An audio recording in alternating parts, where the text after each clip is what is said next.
O título do nosso sermão de hoje é O Deus dos Improváveis.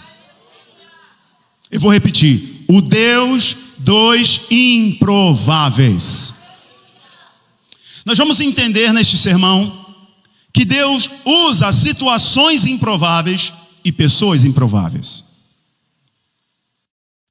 Vamos ver, ter clareza de o quanto de tempo ou de desculpas que estou dando para não receber o que o Senhor tem a me entregar, é porque eu não entendi que Deus não age na racionalidade humana.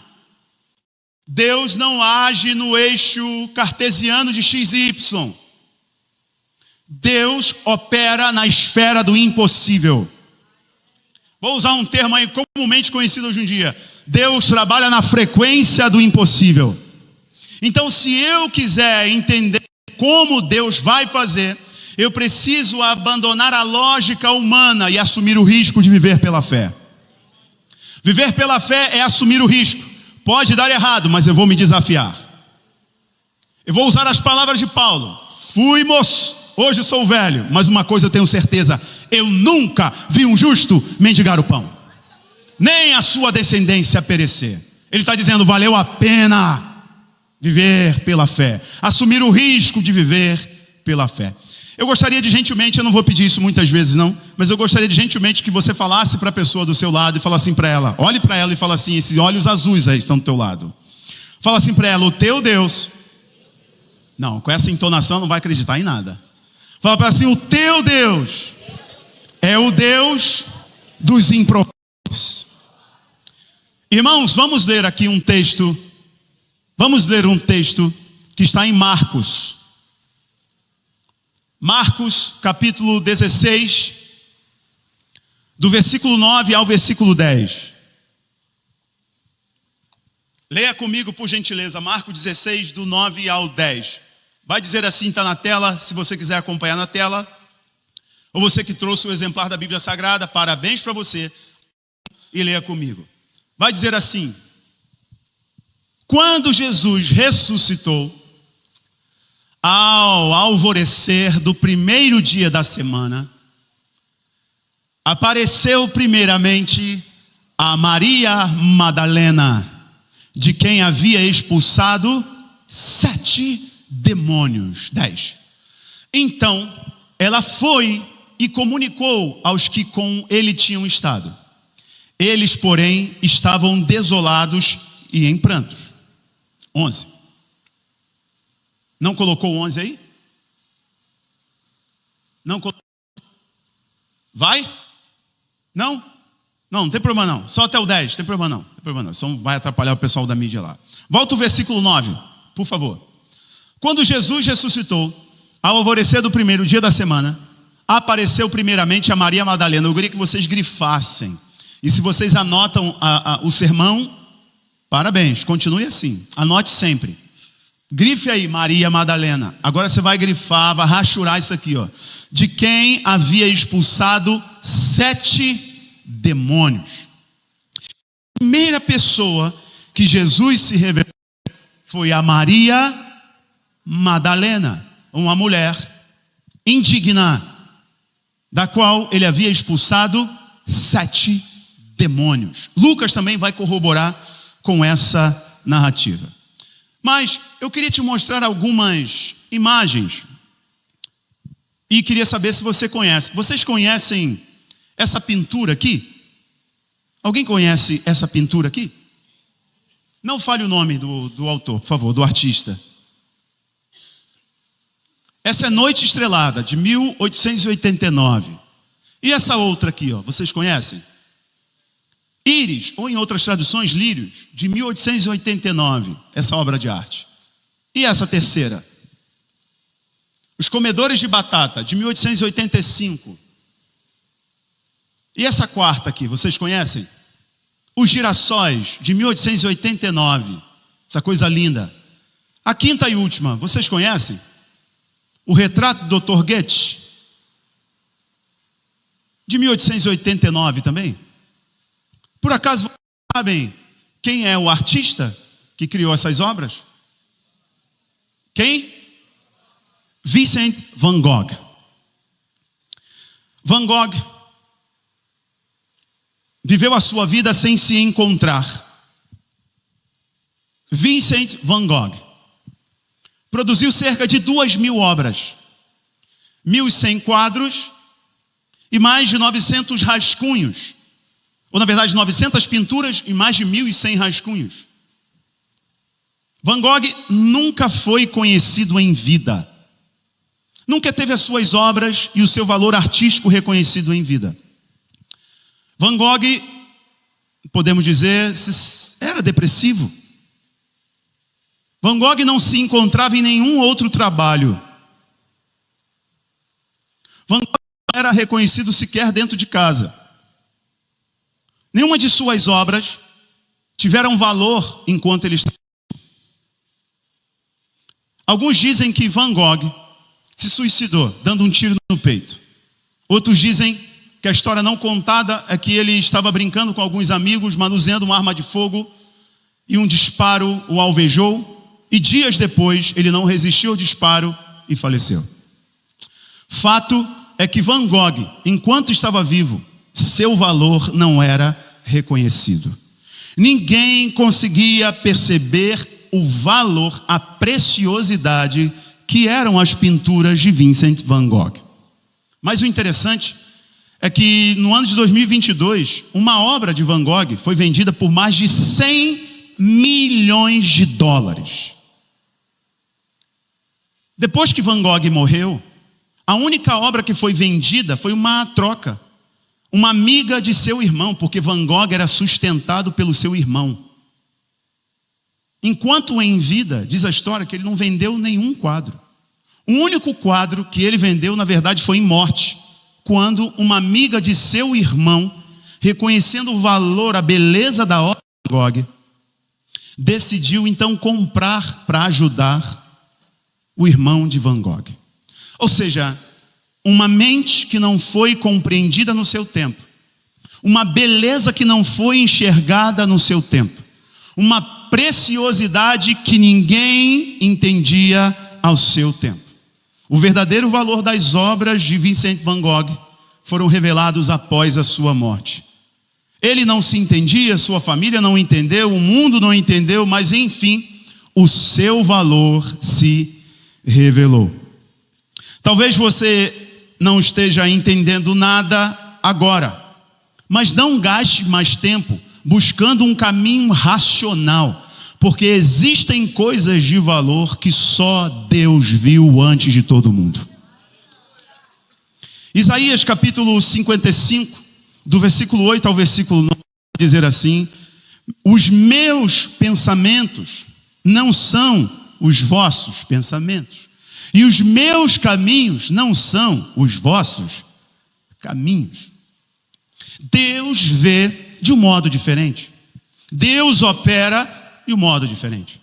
Ninguém está vendo agora, ninguém está valorizando agora, ninguém está percebendo o valor agora, mas Deus viu. Tanto que, antes da fundação do mundo, Deus preparou o Cordeiro que iria redimir toda a humanidade. Significa que antes de você nascer, Deus já tinha te visto e já tinha planejado o dia em que você seria impactado pela sua obra na cruz do Calvário. A Bíblia diz, o salmista, exercendo todo o seu poder de poesia, ele vai falar que Deus o teceu no ventre de sua mãe. Ele está reconhecendo que sua vida, seu valor não é obra do acaso. Que Deus é perfeito e Ele não improvisa.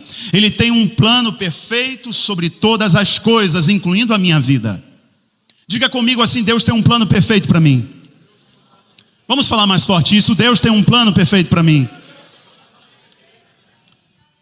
Nós temos o privilégio de servir a este Deus dos improváveis.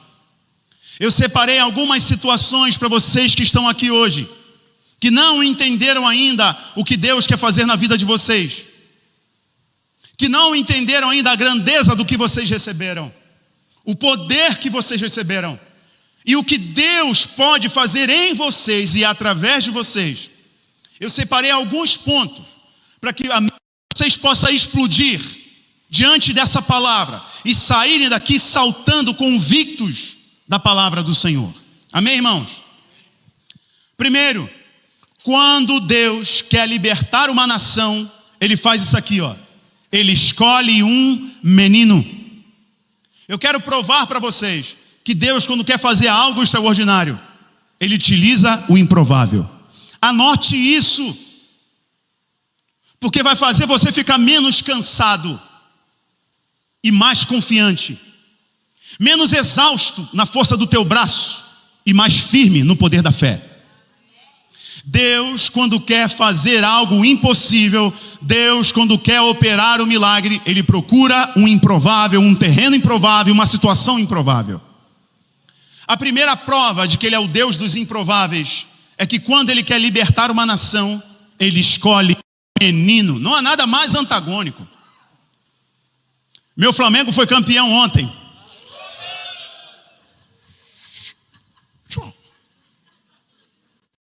E se eu pudesse escolher um time, eu escolheria aquele. Mas imagine você, escolhendo um time, fazendo uma seleção. E essa seleção, você entraria numa guerra com ela, para poder libertar o seu país, libertar a sua nação. Você escolheria quem para manusear o escudo, a flecha e a espada?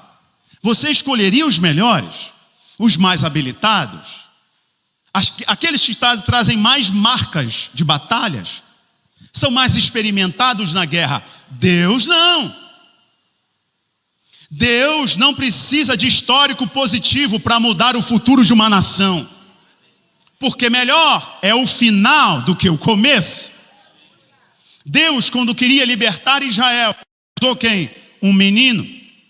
Ele separou um menino chamado Moisés, o guardou em um cesto, livrando-o da morte, sendo criada pela filha do faraó.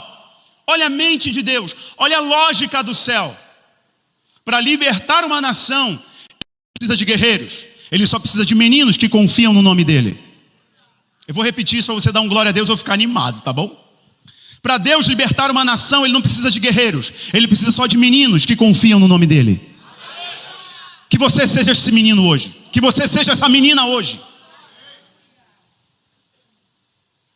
Quando Deus queria libertar Israel da opressão dos inimigos, Deus separou um homem chamado Davi, que na verdade não era homem, era só um menino. Era só um garoto, provando que ele era o Deus dos improváveis. Enquanto Saul erguia monumentos para si, o rei em exercício chamado Saul levantava monumentos para si. Olha a glória do rei Saul, olha como eu sou belo. E a Bíblia diz que dos ombros para cima não tinha ninguém mais bonito que Saul. Só devia malhar braço, né? Daqui para baixo era canela fininha de frango. Tem que fazer uma musculação com o pastor Pepe, né, Pepe? Saul era o exemplo do orgulho. Eu consigo na força do meu braço.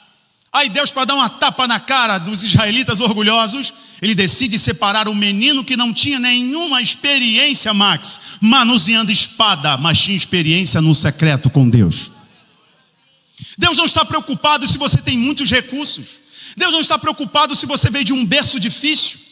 Na verdade, todos esses poucos recursos, as escassezes da vida, as adversidades que foram apresentadas a você, se você se colocar na posição de vazio, de menino, de dependência total de Deus, Ele vai fazer desse pouco recurso, dessas escassezes, testemunhos para você glorificar o nome dEle.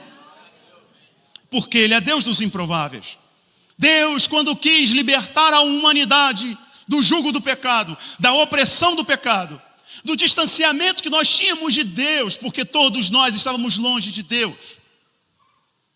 Não havia um justo sequer na face da terra. Estávamos condenados por causa do peso do pecado, do poder do pecado. E não adianta você falar assim: eu sou uma pessoa boa, eu pago os meus impostos, eu não adultero, eu não roubo, eu sou uma pessoa boa, eu vou ser salvo. Mentira, você não vai ser salvo. Só há salvação para aquele que se arrepende dos seus pecados e confessa Jesus como Senhor e Salvador. Segui a paz com todos e a santificação, pois sem santificação ninguém verá a Deus. Deus, quando quis nos libertar do poder do pecado, da égide do pecado, e a maior dor que existia na humanidade era a distância para com Deus. Deus, quando quis nos libertar, Ele enviou um menino. Encarnou como um menino. Deus, quando quer mudar o destino de muitos, Ele começa com quem ninguém respeita.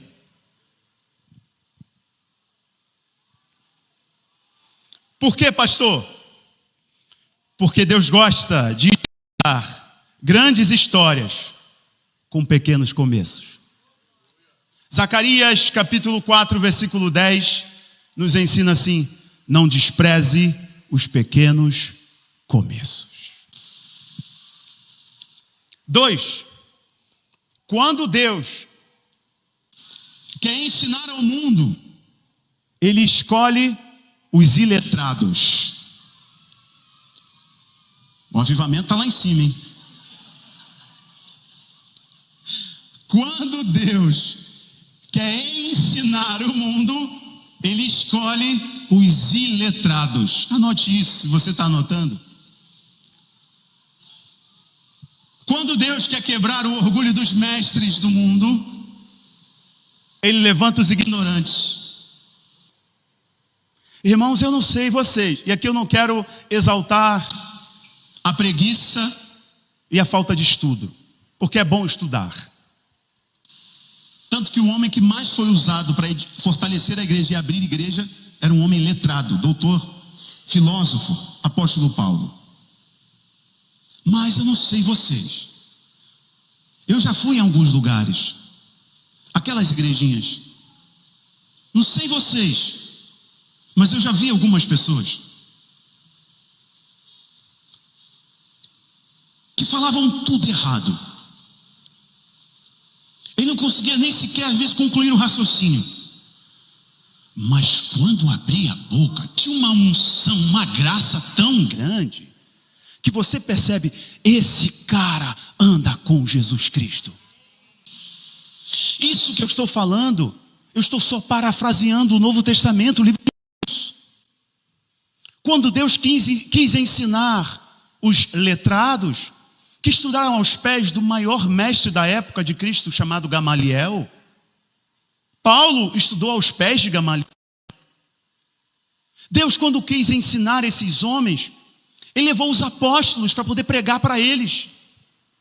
E aí o Pedrão, que era pescador, abriu a boca e começou a falar.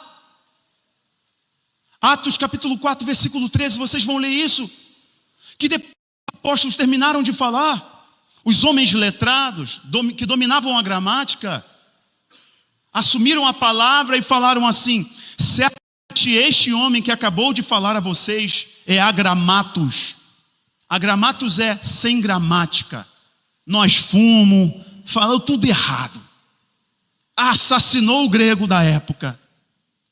Aí eles colocam uma vírgula, mas nós reconhecemos que estes homens andavam com Jesus de Nazaré. Deus, quando quer ensinar o mundo, Ele levanta os improváveis iletrados. Porque Deus não trabalha na lógica dos homens. Deus não estava procurando os capacitados, Ele estava capacitando os disponíveis. Guarda isso no teu coração. Deus não está procurando mais habilidoso na música para poder entregar uma canção do céu. Ele está procurando alguém que está batendo na porta do céu, dizendo: Senhor, eu estou disponível, eu estou aqui. Deus não está procurando as pessoas mais capacitadas para colocar em determinadas posições. Se você tiver habilidades humanas, parabéns, mas o que Deus está procurando é um coração disponível. Jesus falando com a mulher em João capítulo 4, Ele diz para ela: a hora vem, agora é, que os verdadeiros adoradores adorarão ao Pai em espírito e em verdade. Agora o versículo continua. E são a estes que o Pai procura. Deus está procurando, não recursos humanos. Deus está procurando um coração disponível, pessoas disponíveis. Eu estou te perguntando, você está disponível para a obra que o Senhor quer fazer em você, através de você? Sim ou não? Diz aí, diz aí. A questão é essa. Então a desculpa de não se sentir habilitado, capacitado, você não pode dar mais. A coisa que você pode dizer é: Senhor, eu estou disponível a partir de hoje. Ô irmão, Deus está falando muito comigo aqui algo. Falo depois. A escola que Deus mais usa é a sala de comunhão com Cristo. Essa é a escola que Deus mais usa. Reforço, este não é um culto à ignorância. Estude o máximo que você conseguir. Busque o conhecimento máximo que você conseguir. Porque o profeta já dizia: o povo foi destruído por falta de conhecimento. Conhecer e prosseguir em conhecer a Deus. Os maiores avanços na sociedade foram por causa de cristãos. Quem inventou o Big Bang? Um cristão, um bispo. Os pais da medicina, todos cristãos. Newton, cristão. Isaac Newton, inclusive, escreveu um livro de escatologia. Os cristãos não podem pegar esse argumento de que Deus usa os iletrados para sentar em cima da ignorância. Deus usa qualquer iletrado, mas qualquer iletrado, quando tem a mente de Cristo sobre si, muda completamente a sua vida, ele mergulha no conhecimento. Só que o que eu estou te dizendo, nesse segundo tópico dos deuses improváveis, quando Deus quer ensinar a humanidade, ele levanta alguém que era improvável naquela área. Não sei se alguns de vocês, estão sentindo que era improvável Deus fazer coisas em determinadas áreas da vida de vocês. Mas que essa mensagem mude a percepção de todos aqui. O vale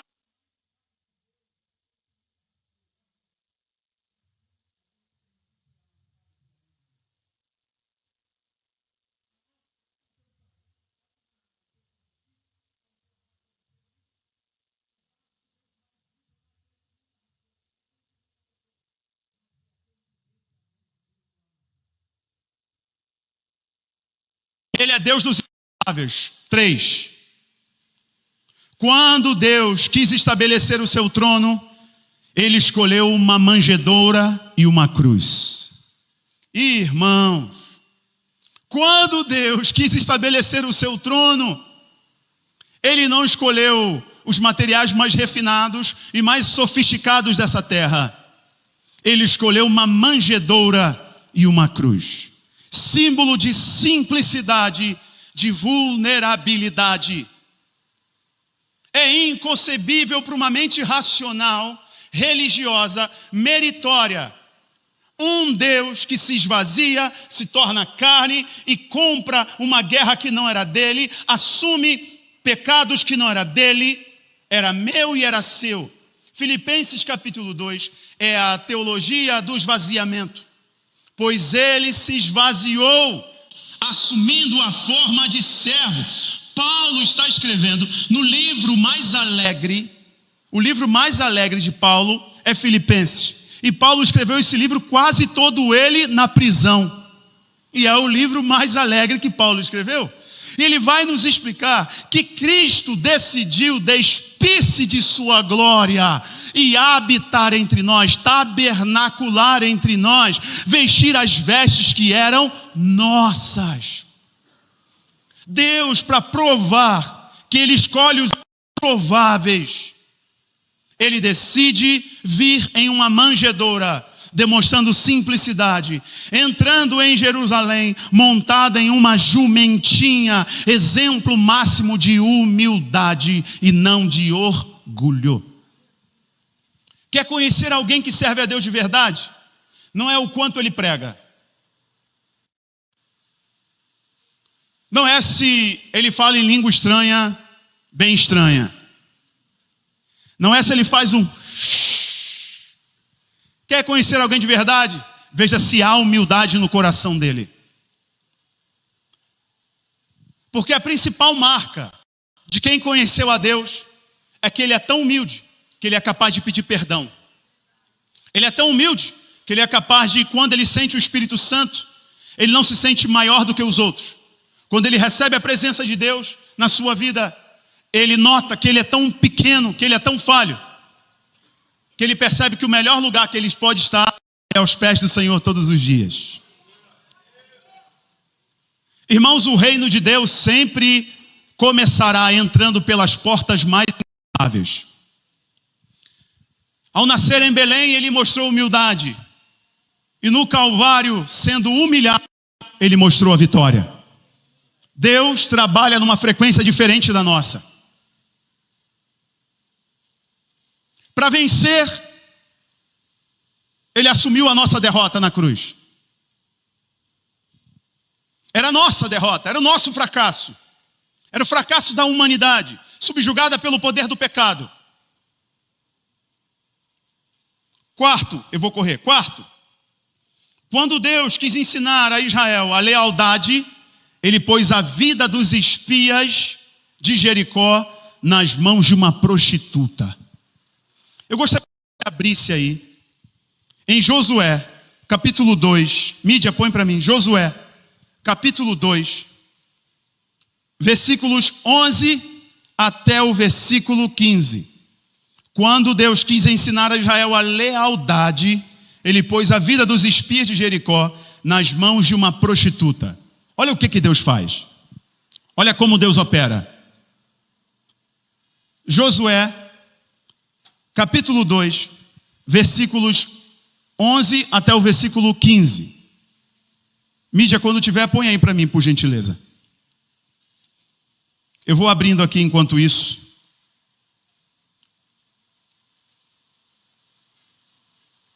Josué 2, versículo 11. Ao ouvirmos isso, nosso coração desfaleceu, e não restou mais coragem nem ânimo em ninguém por causa da vossa presença. Porquanto Yahvé, o vosso Deus, é de fato Deus em cima nos céus e debaixo na terra. Versículo 12. Isso é a prostituta falando. Agora, pois, jura-me em nome do Senhor que, assim como eu tive misericórdia de vocês, de igual modo tratareis de compaixão a casa de meu pai, dando-me um sinal seguro. Versículo 13. De que preservareis a vida de meu pai e de minha mãe, de meus irmãos e irmãs, e de todos os que lhes pertencem, e de que nos livrareis da morte por Israel. Versículo 14, Josué 2. Diante deste apelo, responderam-lhe os espiões israelitas: a nossa vida responderá pela vossa, se não denunciardes a nossa missão. E quando o Senhor nos der a posse desta terra, usaremos de misericórdia e de lealdade contigo. Está acontecendo um pacto aqui. 15. Então ela os ajudou a descer por uma corda pela janela. E pois a sua casa estava construída na muralha, visto que morava ali. Vamos parar aqui. Vamos continuar a leitura não. Josué capítulo 2. Está registrando o momento em que Josué é o líder do povo, sucessor de Moisés, que também foi um espia outrora. Quando era jovem, ele também foi um espia, enviado a espiar a terra, junto com Josué e Caleb, né? Josué e Caleb enviados por Moisés, junto com outros 10, eram 12. No sermão passado, nós falamos de Caleb, que esperou 45 anos até a sua promessa. Aqui, Josué já era o líder do povo. E Josué também envia 2 espias para ver a terra que eles queriam conquistar. E essa terra era Jericó. E Jericó era sitiada, era circundada por uma muralha. E essa muralha era tão grande que tinham casas em cima da muralha. Humanamente é possível entrar ali. Lembre-se, o nosso ponto aqui é quando Deus quis ensinar a Israel a lealdade, ele confiou a vida dos israelitas a uma prostituta. Então os 2 espias entraram ali. Quando eles entraram, o rei, se vocês lerem o versículo 1, o rei de Jericó soube que os espias israelitas, os inimigos, os alemão, estavam em Jericó e foram na casa da prostituta. Imediatamente o rei mandou seus emissários até a prostituta, mandando que ela entregasse os espias. E quando eles estavam vindo, os 2 israelitas que estavam na casa da prostituta ouviram a prostituta fazer um pacto. Olha como a mente de Deus opera. Prostituta é alguém confiável. Vou repetir. Prostituta é alguém confiável. Mas Deus gosta de fazer isso aqui, hein? Lembra da mulher samaritana? Me chame o teu marido, Jesus pediu para ela. Ela falou, não tenho marido. Dissestes bem, tiveste 5, e que tu tens agora não é teu. Tu está dando balão em alguém. Termina a conversa, Jesus ser livrada da morte. Esse lenço vermelho representava o sangue de Cristo.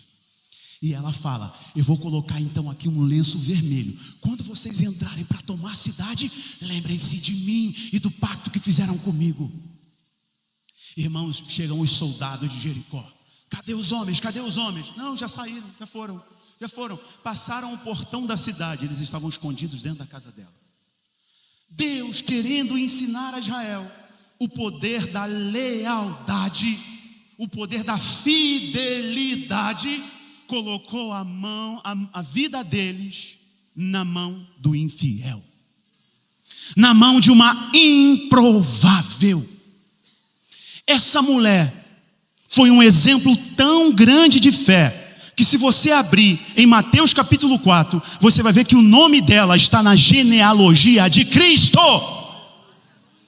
Uma mulher que creu, Hebreus capítulo 11, pois Raabe creu ao receber os espias de Israel. Ela está na galeria da fé junto com Abraão, com Jacó. Deus, quando quer nos ensinar sobre fidelidade, Deus, quando quis ensinar sobre fidelidade, Ele colocou a vida de Israel nas mãos de uma pessoa infiel. Deus não trabalha na nossa ótica, Deus não trabalha na nossa frequência, Deus não trabalha do nosso jeito. Não fique esperando o viés mais provável. Vai vir daqui, vai acontecer desse jeito. Pode se preparar, que vai vir de um jeito completamente diferente, mas é para você colocar o nome dele.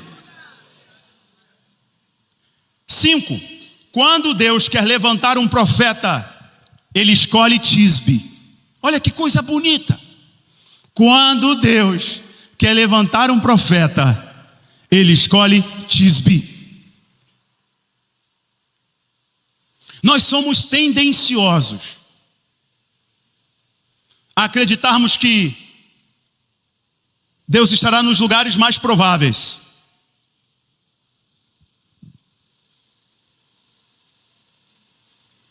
Não sei se vocês já viram. Jesus, eu vou falar isso mesmo. Não sei se vocês já viram os tais dos encontros dos profetas. Encontro de vasos. Encontro dos profetas. E se Deus for achado nos lugares mais improváveis?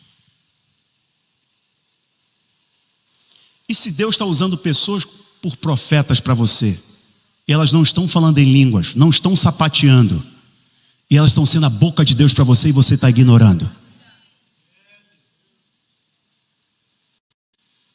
Não sei se vocês lembram, mas Deus não foi achado no templo em Jerusalém. Jesus não manifestou seus maiores milagres em Jerusalém, ele manifestou na Galileia, entre os pobres, em Cafarnaum, em lugares rejeitados. Deus, quando quer levantar um profeta, Ele não olha o CPF, Ele olha o coração. Está preocupado com o CPF? Uma coisa, irmãos, ninguém pode acusar a nossa igreja. Vocês estavam preocupados com o CPF. Nós começamos na Barra, estamos no Recreio. E se Deus mandasse isso para outro lugar, nós vamos para outro lugar. A obra é dele, a igreja é dele. Foi ele que morreu na cruz, não fui eu. Eu sou um servo dele. Deus não está procurando CEP. Deus está procurando coração. Deus, quando quer levantar um profeta, ele olha para Tisbe. 1 Reis 17. Vai dizer assim: e então Elias, o tisbita. Pastor, o que isso tem a ver, pastor, com a mensagem? Meu irmão, você sabia que nessa época aqui tinha uma escola de profetas? Sabia que tinha uma escola de profetas? Eles formavam os profetas. Por acaso você lembra de uma história? Quando Elias está meio depressivo, pedindo a morte, o anjo alimenta ele está meio mal da cabeça, depois dele fazer fogo descer do céu, você lembra disso? Elias está muito mal, está mal psicologicamente. Ele pede a morte, dizendo: Senhor, só eu que sobrei, eu sou o único profeta que não me dobrei a Baal. O Senhor falou assim: tem muitos outros que não se dobraram a Baal e eu preservei. Quem eram esses? Alunos da escola de profetas, que não se dobraram aos deuses pagãos, não se dobraram a Baal, a Moloque, a Sera, aos demônios. Porque havia uma escola de profetas. Samuel tinha essa escola de profetas. E era comum ter escola de profetas. Aí Deus, para bagunçar a lógica toda, começa a 1 Reis 17 dizendo que surge um homem, Elias de Tisbe. O que é Tisbe? É tipo Belfor Roxo. O que é lá? Não sei. Liga o quê? Liga nada a lugar nenhum. É tipo a Via Light. Mas o que tem lá, Richard? Não sei. Qual o grande nome que veio de lá? Também não sei. Deus opera desse jeito. Ele não precisa de porta. Se tem uma parede, ele abre uma porta. Se não tem parede, ele levanta uma e abre outra porta. Deus opera de um modo completamente diferente. Abandone essa mente racional, esperando o que Deus vai fazer, vai ser desse jeito. Isso só está dando ansiedade em você. Descansa no Senhor, porque Ele é Deus dos improváveis. Tem um monte de tisbita aqui, ó.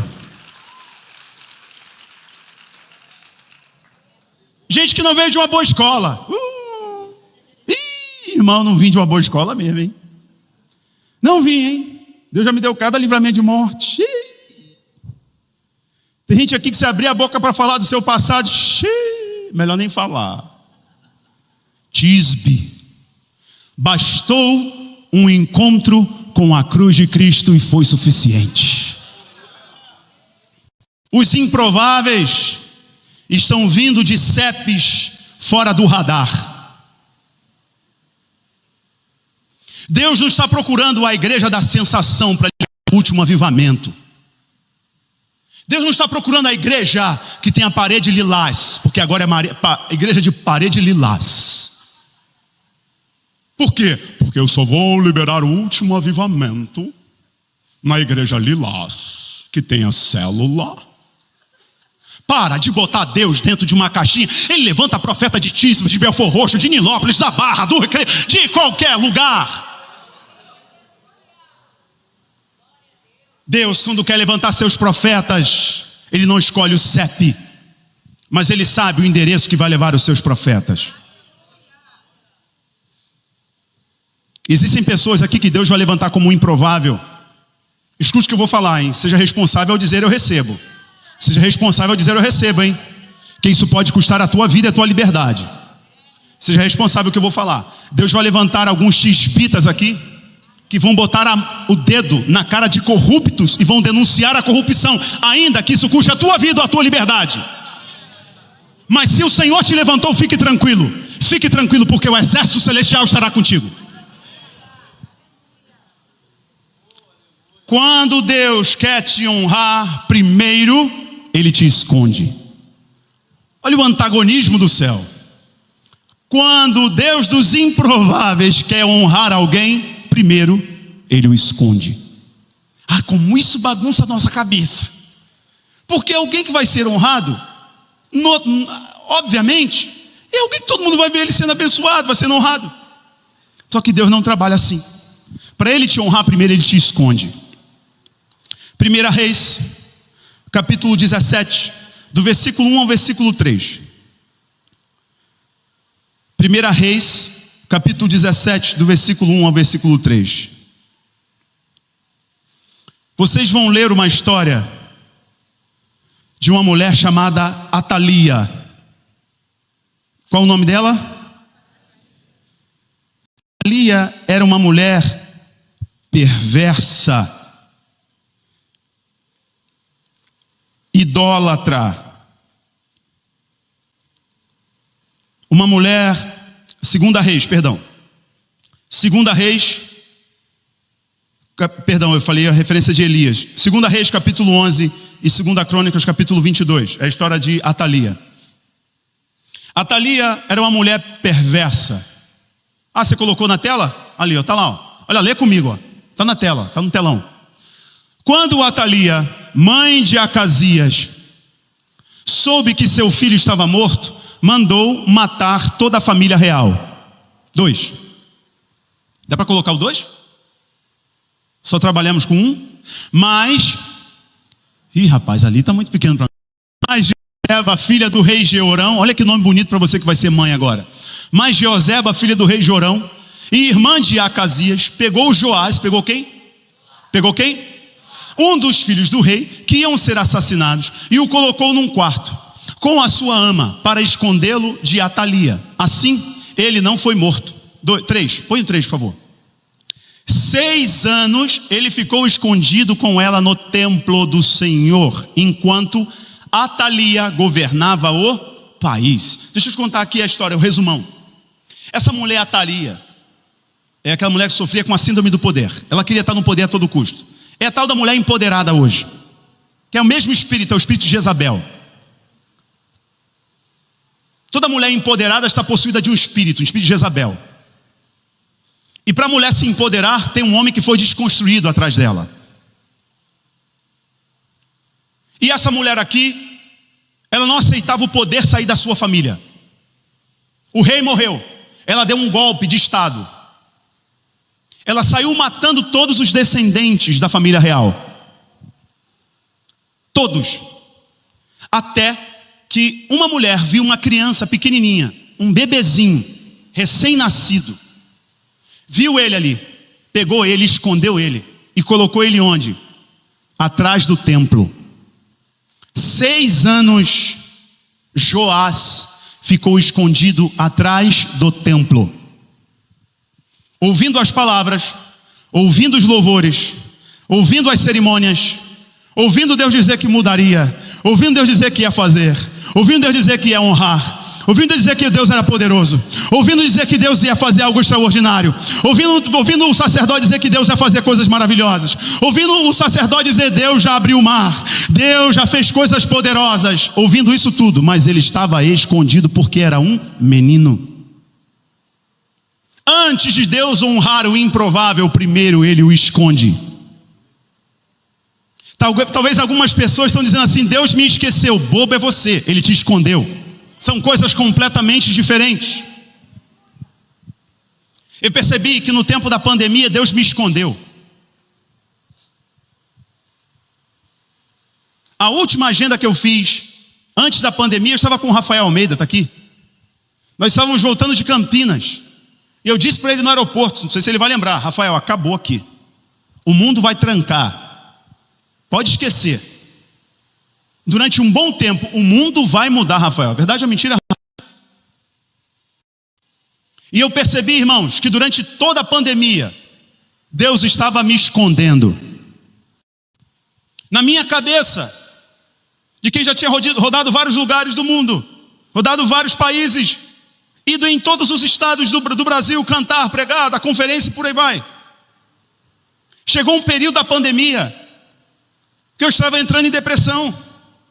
Lorenzo, nosso filho mais novo, Era bem novinho, praticamente recém-nascido. 2 aninhos, Lourenço é 2 aninhos. E ao contrário do que as pessoas imaginam ou imaginavam, eu não era rico. Não mesmo. Não extorqui a igreja para cantar. Não extorqui a igreja para pregar. Me convidou, vamos lá. Tem para dar? Tudo bem. Não tem para abençoar? Tem. Se não tem, também vamos. Posso vender um livro? Posso vender uma camiseta para me ajudar a comprar um feijão depois quando eu voltar para casa? Pode. Afinal de contas, eu abandonei mestrado, abandonei concurso público, tudo para poder pregar a palavra, e não estou reclamando disso. Mas não tinha caixa, não tinha reserva. Quando Deus me escondeu, já tinha vendido o carro. Está aqui minha esposa testemunha. Tínhamos vendido o carro. O aluguel estava atrasado. Já tínhamos vendido até colchão. Nesse período que Deus se esconde, Ele quer te ensinar o que é verdadeiramente a dependência. Nesse período, irmão, escute isso daqui, hein? Escute isso. Nesse período, eu liguei para algumas pessoas. Alguns famosos do mundo gospel. Não sou ressentido com ninguém. Sento na mesa com todo mundo. Me ligaram. E aí, velho? Tá tudo bem? De boa, beleza. Vamos tomar um café? Vamos embora. Vamos embora agora. É igual José. Eu entendi que não foram eles, foi o Senhor. Mas eu lembro que eu liguei para algumas pessoas. Falei assim, velho, me ajuda uma coisa. Eu estou aqui com o meu canal. Eu sei que não vai ter agenda. Mas eu estou aqui com o meu canal. Tem só 15 mil inscritos. Me ajuda numa coisa. Pô, teu canal é muito grande. Você é uma pessoa muito relevante nas redes sociais. Faz uma live comigo. Eu vou tocar meu violão, vou cantar, tu traz uma palavra. Lia, ficava azulzinho e não respondia. Aí eu chamo o outro. Ligava, irmão, pô, tu me ajuda numa coisa? Estive aí, tem poucos meses, pô. Igreja gigante, tu tem nome. Eu vou fazer uma live aqui, tu não pode participar comigo? Eu queria só uma ajuda para eu deslanchar. Só para eu subir aqui, meu irmão, para eu conseguir, trabalhar com a rede social, porque eu sei que o negócio não vai voltar, você me ajuda? Eu te ajudo sim, qual é o dia? Chega no dia, ele foi? Ninguém. Eu percebi que todos os que diziam ser os meus amigos, nenhum deles me ajudou no meu canal. Por que Deus me escondeu? Porque Ele queria dizer, quem fez essa obra fui eu e não foi o homem. Talvez vocês estão dizendo, fechar a porta para mim, não tem mais jeito. Por que ninguém me liga? Por que ninguém vem aqui? Deus está te dizendo, prepare-se, eu estou te escondendo para você aprender a confiar em mim verdadeiramente.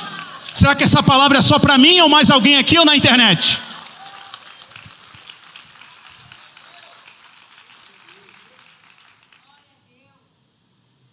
Sabe quem Deus usou? Eu lembro que teve um dia, William, chegou um camarada lá em casa. Chamou lá no portão. Com o envelope na mão assim. Ele não era famoso. Eu não tinha pedido ajuda a ele. Eu não tinha chorado para ele uma ajuda. Ele chegou lá. No portão do condomínio, interfonou. Eu fui lá, vem cá, quero entrar não, vem cá. Deus mandou vir aqui. Quando eu cheguei na porta, ele olhou para mim e falou assim, Deus mandou vir aqui te dar isso.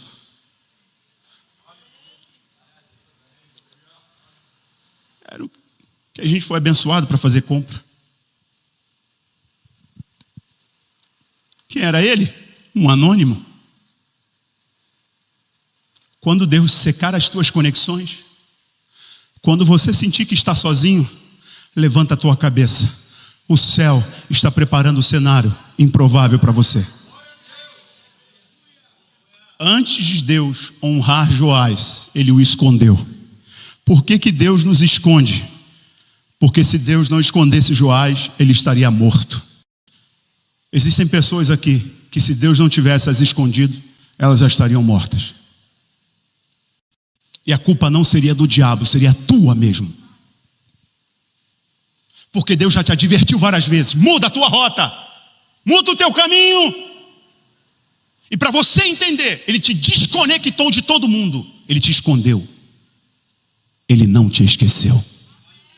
Porque enquanto Ele te esconde, é aí que Ele se revela a você como nunca antes. As melhores mensagens são quando Ele nos esconde. As melhores canções são quando Ele nos esconde. A canção mais bonita que eu fiz até hoje, a mais conhecida que eu fiz até hoje, foi a vez que eu disse que eu nunca mais ia cantar. Eu estava em Minas Gerais, fazendo um evento lá com Toque no Altar. Estava sendo tão comparado. Eu achava que eu tinha entrado numa guerra que não era minha. E parecia que Deus tinha me esquecido. Senhor, o Senhor mandou vir para cá, eu ouvi a tua voz. Eu te obedeci, eu estou aqui agora. Tem 10 mil pessoas ali, ninguém quer me ouvir. Ninguém quer me ver. Estou cansado de ser vaiado. Será que o Senhor me esqueceu? E eu falei naquele ônibus, antes de entrar naquele palco lá que tinha 10, 15 mil pessoas. Eu falei, a partir de hoje eu não canto nunca mais, acabou. Quando eu acabei de falar isso, veio o Espírito Santo. Quando tudo diz que não, sua voz me encoraja a prosseguir. Quando tudo diz que não, ou parece que o mar... Sei que não estou só, e o que dizes sobre mim,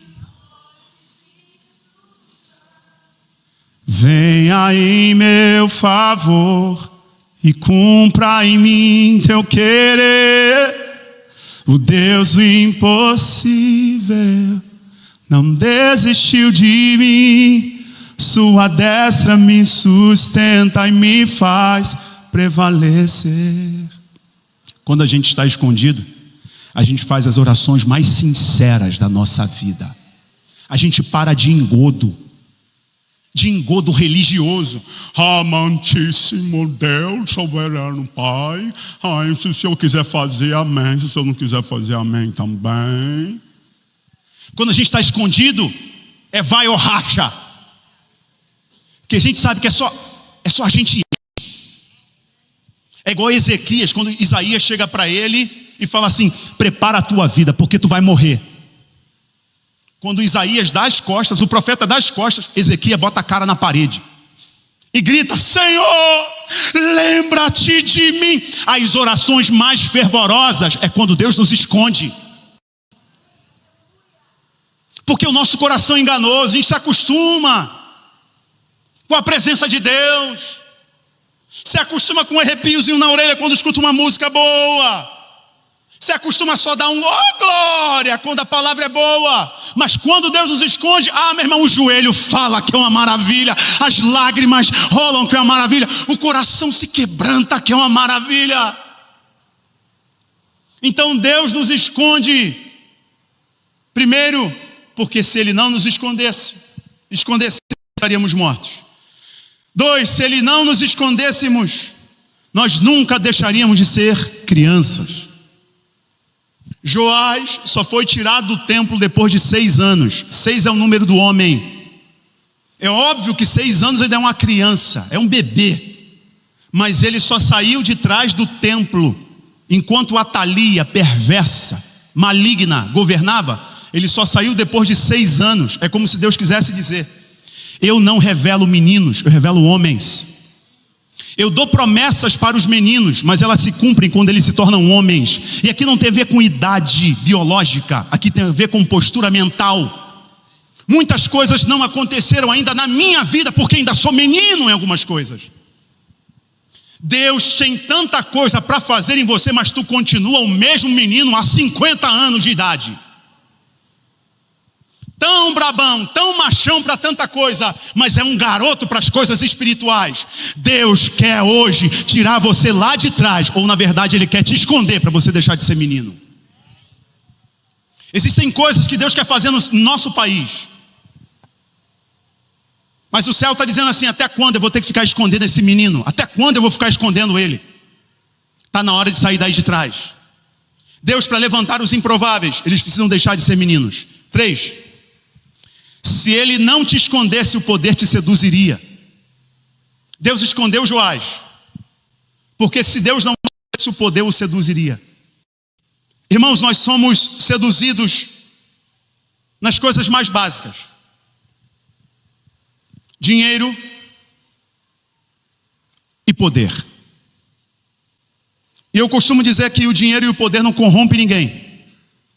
Só revelam aquilo que a pessoa nunca teve condições para mostrar. Já viu aquela pessoa que ela não é nada? Não é nada. Mas se eu delegar a ela a função de auxiliar, do assistente, do kids, ela acha que pode mandar na igreja.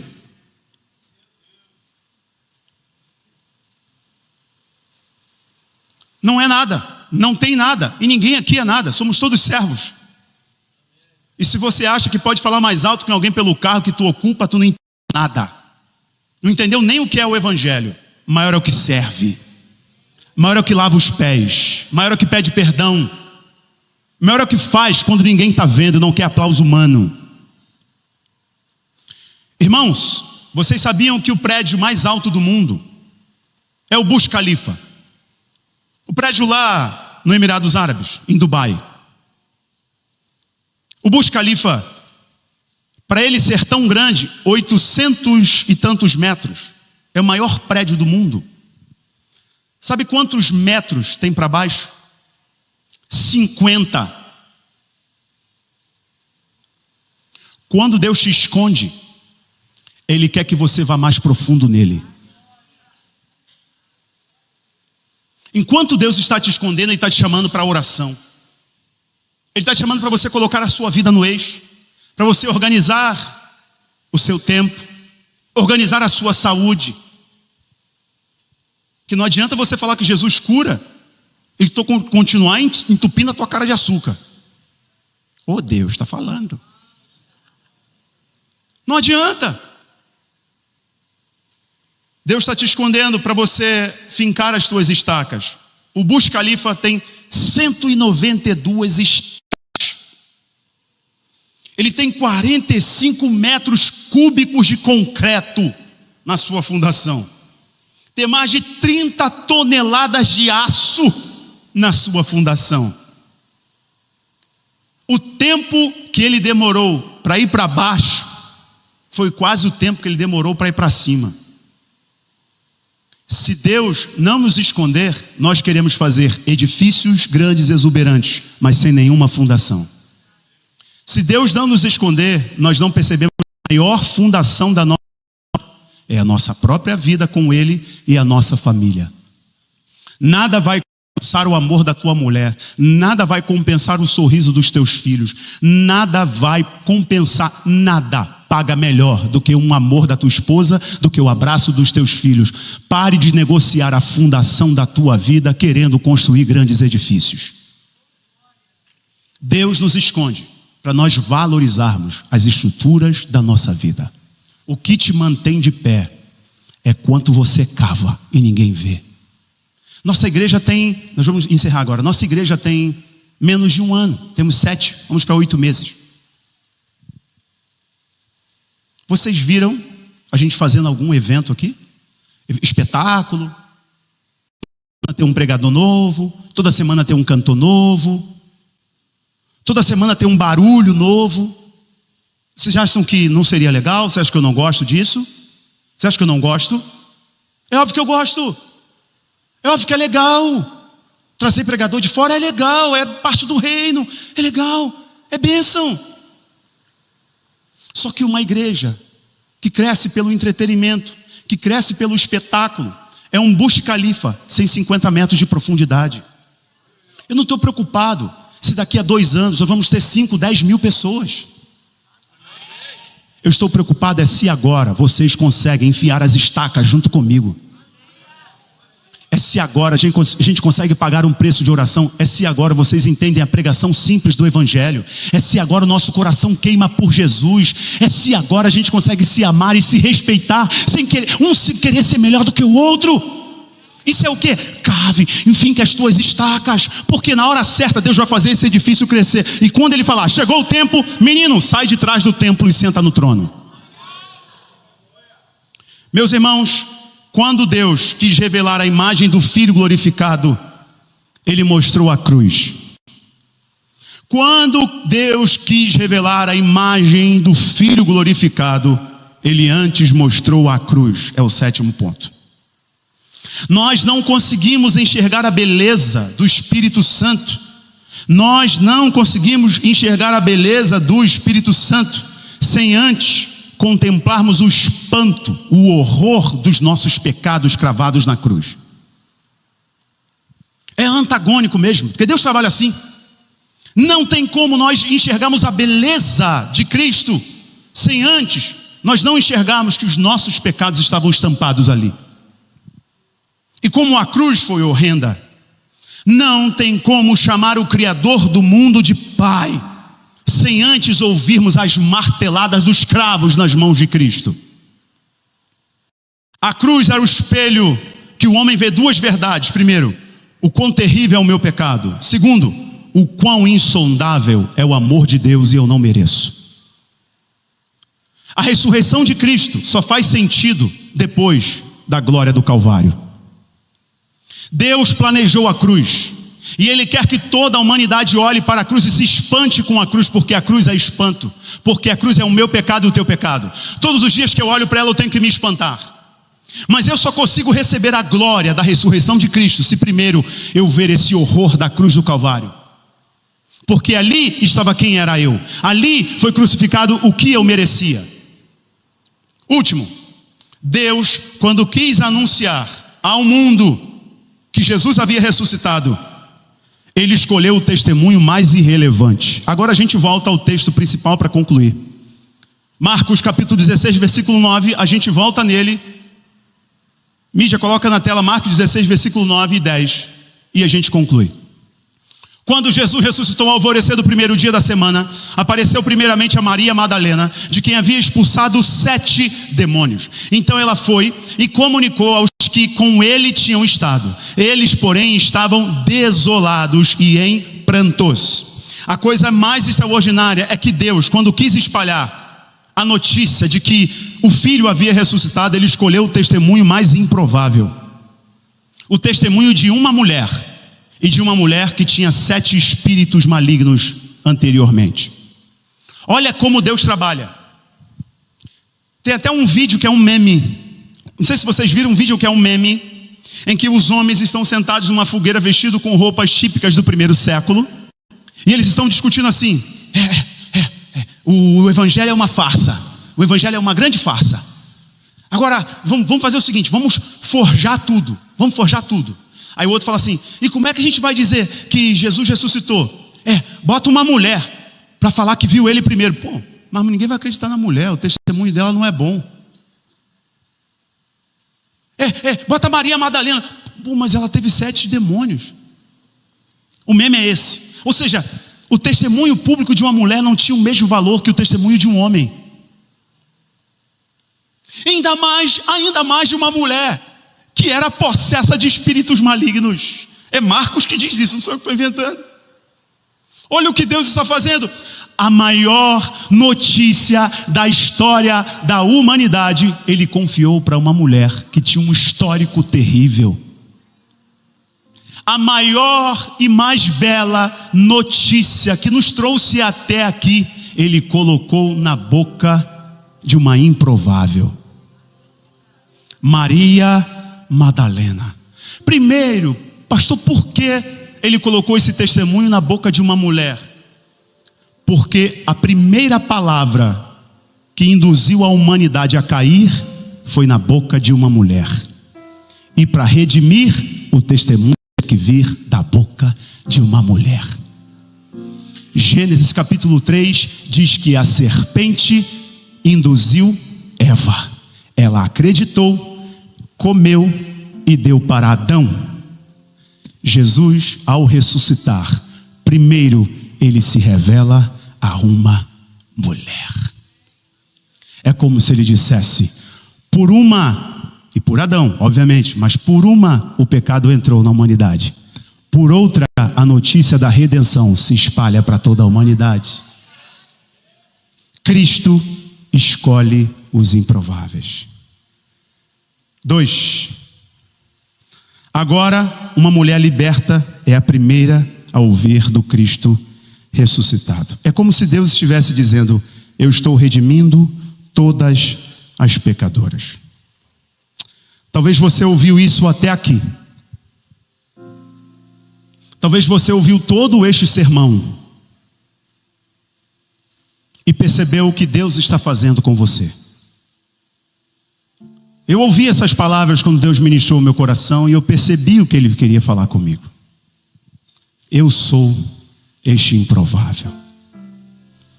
Não era para mim. Quem era eu? Um garoto pobre lá de Belford Roxo. Quem era eu? Eu era só um improvável. Quem era você? Independente da condição financeira. Quem era você? Porque talvez tua família só tinha dinheiro no banco, mas eram miseráveis emocionalmente, espiritualmente. Quem era você? Eu digo quem você era. Eu digo quem eu sou. Eu sou aquele que acredita no Deus dos improváveis. Você também acredita no Deus dos improváveis. Para a gente terminar, eu te digo agora. Deus vai começar a levantar nesses últimos dias os improváveis. Prepare-se. Você sente que está escondido? Prepare-se. Você sente que não era para você? Prepare-se. Prepare-se. Funde a sua estrutura. Afunde. Funde. Porque depois o edifício vai subir. Eu quero orar pelos improváveis agora. Por aqueles que dizem assim: para mim não tem jeito. Para mim não dá certo. Para mim não tem lógica. Para mim eu não me sinto capaz. Pastor, eu faço tanta coisa que eu acho que Deus nem me aceita, pastor. Eu venho aqui só de tabela. Eu venho só para me sentir bem, pastor. Porque eu não tenho nem coragem de levantar a minha mão para Jesus. Você é um improvável, filho. Você é uma improvável, filha. Ele escolheu justamente você. Ele escolheu os que não são, para confundir os que são. Posso orar por você? Então fica de pé em nome de Jesus.